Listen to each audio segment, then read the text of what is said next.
does it feel like at this point in the moment right now in your career, being the vet that you are? Really, at this point, it really feels like being the OG. Like I have a lot of the younger artists ask me a lot of questions, guidance, things like that. Of course, on a consultation standpoint. But just being in the game for so long, as the game was transitioning into digital, we was still coming off analog. We're talking like the early 2000s.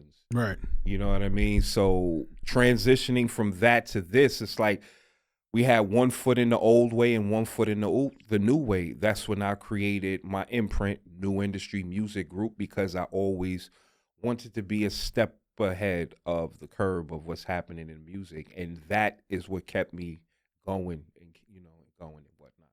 Yeah, nah, that's what's up. I mean, listen, man. Listen. As we always talk about here, my creatives on cuts. You know what I'm saying? You gotta be like the wary. You gotta be wary of this, man. You know what I'm saying? And just like you said, man, you gotta be 2 steps ahead, maybe 3 steps ahead going forward in this. And also too, when you become a vet, you know what I'm saying? You gotta learn how to pivot, or for that matter, adapt to the new surroundings. You know what I'm saying? Definitely. There's definitely a new guard that's gonna come behind you. There's always gonna be changing the guards. Always.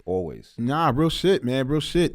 Yo. Let's go with your origin. You know what I'm saying? Okay. Being from the Bronx, BX. Even though Harlem too. Yeah. But let's talk about being more so being from the BX. Yeah.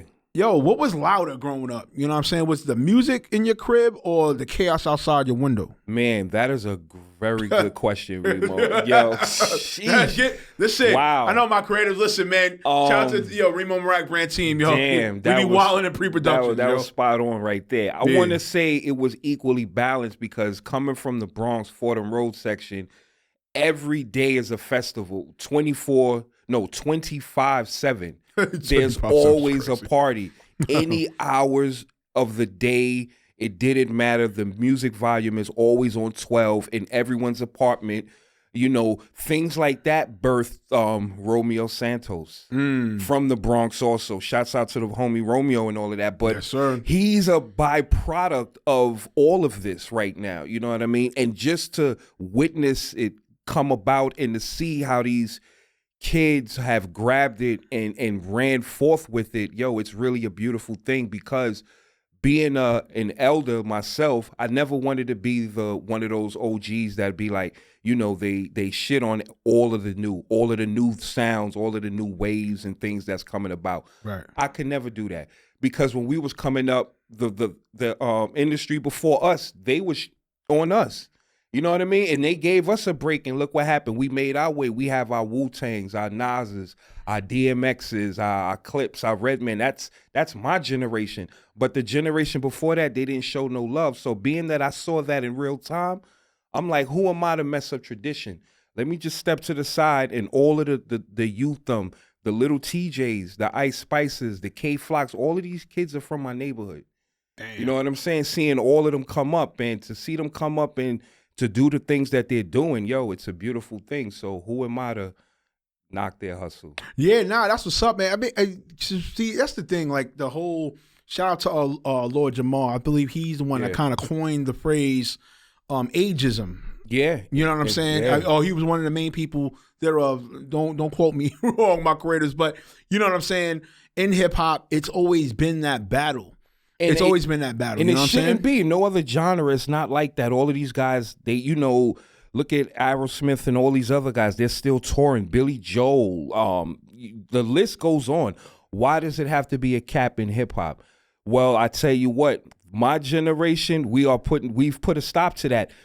All of the Titans have just released music. Look at what Nas is doing with Mass Appeal. You got Day Live, Raekwon, Ghostface, Mobb Deep, Clips. So many groups is coming and dropping. You got RZA with the Juice Crew, revamping the Juice Crew. You know what I'm saying? Hip hop is a young man's sport, but the elders is what's keeping it alive. That thread of real, authentic hip hop music. Yeah, man, real talk. And let's stick with what you were saying about the music and everything like that. At what moment did you realize you wasn't just playing music, you was actually moving the culture?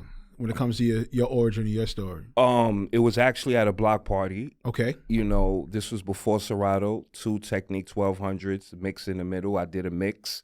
I mixed MOP's acapella, How About Some Hardcore, with Tina Turner's What's Love Got to Do With It instrumental. Damn. Yeah, this was a mix damn near 30 years ago. I did this at a block party outside. And from that moment, when I saw how the crowd was reacting, I knew I had something. I had a certain taste, or they allowed me to curate certain sounds that would get my neighborhood moving.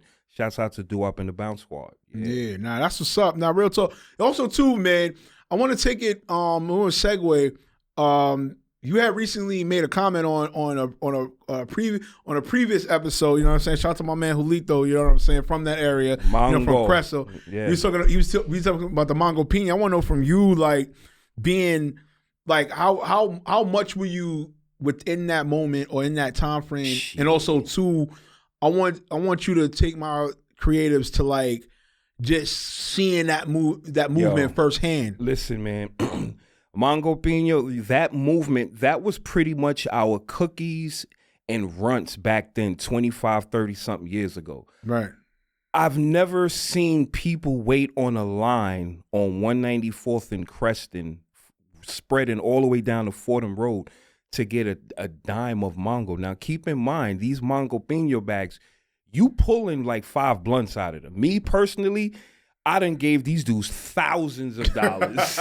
You hear me? Thousands of dollars. Shit. You know what I'm saying? Being dedicated college to the funds? Brand. You man. College fund numbers? Now, let me tell you how Mango Piña gave back to the community in the neighborhood. All of the money that they made, these guys would come outside with pillow bags of weed and give it away to the community because they made so much money. It'll be times I'm going up there to spend $50. I'm walking away with $80 worth of free weed. Damn. Because of the love that the neighborhood showed them. So shouts to Mango Piña. That was a great moment. We need a movie or something on that. That story must be told because it was a moment. Nah, but real talk. But was it more so? Was it the strand or was it alone the lifestyle? It was everything. It was all of that stuff combined. It was the strand, the lifestyle. You know what I'm saying? And you got to keep in mind, New York City in the early 2000s, everything was kind of different. Social media wasn't really what it was the way that it is today. You know, everything was still hands-on, man. We would have parties. We would go to Jimmy's, La Marina. Oh, man. Yo, let me tell you, man. Listen, X-Bar. Man. Yeah, the X-Bar and all of that. The early years salsa con fuego. Yeah, early years, man. Early years, man. You know what I'm saying? I'm talking about when Pun was chasing Jay-Z around. You know what I'm saying? Oh, man. Yeah, man.